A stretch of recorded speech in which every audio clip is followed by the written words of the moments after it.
नमस्कार, आप सभी का स्वागत है हमारे YouTube channel new rise classes में। आइए आज के इस वीडियो में सतत पोषणीय विकास लक्ष्य भारत सूचकांक 2019 के बारे में जानते हैं। यह जानकारी परीक्षा की दृष्टि से बहुत ही महत्वपूर्ण होगी। आइए शुरू करते हैं। सतत पोषणीय विकास लक्ष्य भारत सूचकांक 2019 सस्टेनेबल डेवलपमेंट गोल्स SDG।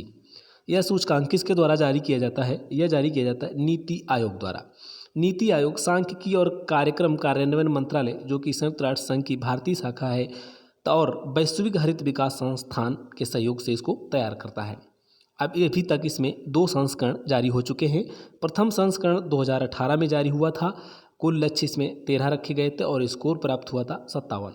द्वितीय संस्करण जारी किया गया था 2019 में और कुल लक्ष्य थे इसमें 16 और स्कोर प्राप्त हुआ था 60। देखिए, आपको बता दें यहाँ पर सतत पोषणीय विकास में जो लक्ष्य होते हैं वो कुल कितने लक्ष्य होते हैं? वो 17 लक्ष्य होते हैं। उसमें से कोई कम हो सकता है, जैसे इसमें प्रथम संस्करण में 13 लक्ष्य ही रखे गए थे और द्वितीय संस्करण में 16 लक्ष्य रखे गए थे। आगे बढ़ते हैं। सतत पोषणीय विकास लक्ष्य स्कोर के आधार पर वर्गीकरण कैसे किया जाता है? तो देखिए, इन देश जो हैं आकांक्षी श्रेणी में रखे जाते हैं जिनका स्कोर 0 से 49 होता है। टोटल जो 0 से हम 100 तक इसमें स्कोर प्रदान करते हैं और 0 से 49 स्कोर रहता है तो उनको आकांक्षी देश की श्रेणी में रखते हैं।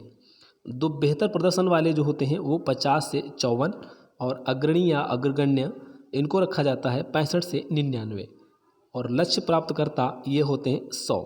जिनको 100 स्कोर प्राप्त होता है वह लक्ष्य प्राप्तकर्ता होते हैं। आगे बढ़ते हैं। देखिए, वर्ष 2019 में SDG यानी सस्टेनेबल डेवलपमेंट गोल्स के लक्ष्यों में हुई सर्वाधिक प्रगति। कौन से वो क्षेत्र हैं, कौन से वो लक्ष्य हैं जिनमें बहुत ज़्यादा प्रगति की गई है? तो वह है, पहला है इसमें लक्ष्य 6। लक्ष्य 6 है स्वच्छ जल एवं स्वच्छता। तो देखिए, इसमें जो कैसे याद रखेंगे, याद करने की भी आपको ट्रिक बता रहे हैं। ये लक्ष्य नंबर 6 है, 6।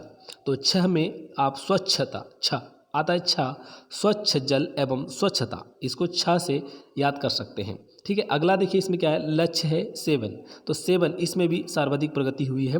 तो 7 मतलब सेव करना, यानी कि किफ़ायती। सेव माने किफ़ायती, सेव करना, सेव करना यानी बहनीय, किफ़ायती एवं स्वच्छ ऊर्जा। और तीसरा है लक्ष्य 9।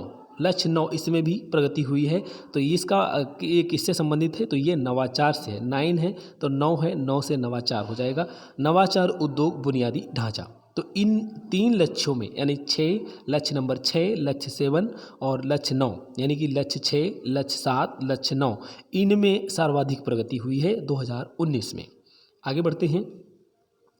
2019 में भारत का सबसे कम स्कोर किस में रहा है? तो ये भी जान लेते हैं। सबसे कम स्कोर रहा है आर्थिक विकास के मामले, इसमें सबसे कम स्कोर रहा। पहले 2018 में ये 65 था, उसके बाद में 19 में 64 हो गया।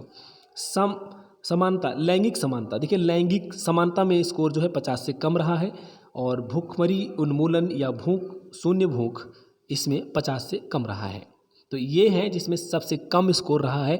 कौन से वो क्षेत्र हैं? एक है आर्थिक विकास के मामले, दूसरा लैंगिक समानता, तीसरा है भूखमरी उन्मूलन या शून्य भूख। आगे बढ़ते हैं।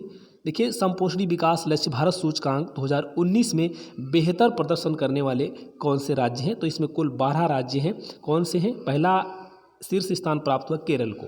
तो केरल का स्कोर रहा है 70। ठीक है, यही ज़्यादातर पूछा जाएगा, आपका प्रथम पूछा जाएगा। तो इसमें कुल 12 राज्य हैं जिनको बेहतर प्रदर्शन की सूची में रखा गया है। पहला है केरल, हिमाचल प्रदेश, आंध्र प्रदेश, तमिलनाडु, तेलंगाना, कर्नाटक, गोवा, सिक्किम और गुजरात, महाराष्ट्र, उत्तराखंड और पंजाब। ये कुल 12 राज्य हैं जिनको बेहतर प्रदर्शन की सूची में रखा गया है। तो आप इसको याद रखेंगे। शीर्ष स्थान पर कौन रहा है? केरल। वहीं अब हम केंद्र शासित प्रदेशों के बारे में जानते हैं। संपोषणी विकास लक्ष्य भारत सूचकांक 2019 में बेहतर प्रदर्शन करने वाले केंद्र शासित प्रदेश। तो कौन से हैं वह केंद्र शासित प्रदेश?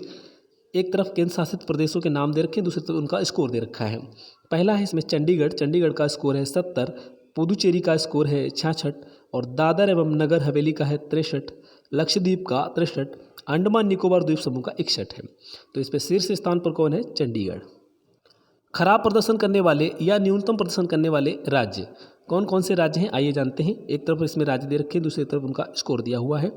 तो इसमें पहला है बिहार। बिहार का स्कोर है 50।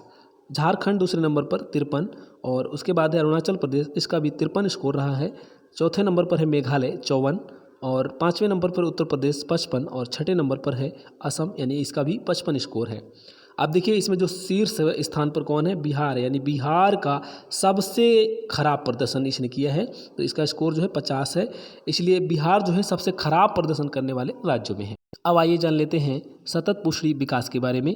तो संयुक्त राष्ट्र संघ ने सितंबर 2015 को सतत पोषणी विकास के लिए वर्ष 2030 तक, इसको याद रखिएगा, वर्ष 2030 तक 17 लक्ष्यों को पूरा करने का संकल्प लिया है। विश्व के अनेक देशों ने इसमें भाग लिया और अपनी सहमति प्रदान की। यह समझौता संयुक्त राष्ट्र जलवायु परिवर्तन निकाय UNFCCC United Nations framework convention on climate change के समक्ष किया गया। इसका अर्थ क्या होता है सतत पोषणी विकास का? इसका अर्थ होता है वर्तमान में लोगों की आवश्यकताओं व आकांक्षाओं को इस प्रकार पूरा करना कि आने वाली पीढ़ी की अपनी आवश्यकताओं को पूरा करने में कोई परेशानी ना हो, कोई अड़चन ना हो। इन लक्ष्यों में 5P पर बल दिया गया है। 5P क्या है? देखिए पहला P इसमें है लोग यानी पीपल, दूसरा है P ग्रह प्लैनेट, तीसरा है समृद्धि यानी प्रॉस्पेरिटी, और चौथा इसमें है शांति यानी पीस, और पांचवा है भागीदारी यानी पार्टनरशिप। तो आज की वीडियो में इतना ही, धन्यवाद। अगर वीडियो पसंद आया तो लाइक जरूर करें, शेयर भी करें। अगर आप हमारे चैनल पर नए हैं तो प्लीज़ इसे सब्सक्राइब कर लें, जिससे आपको अगले नोटिफिकेशन भी प्राप्त हो सके। धन्यवाद।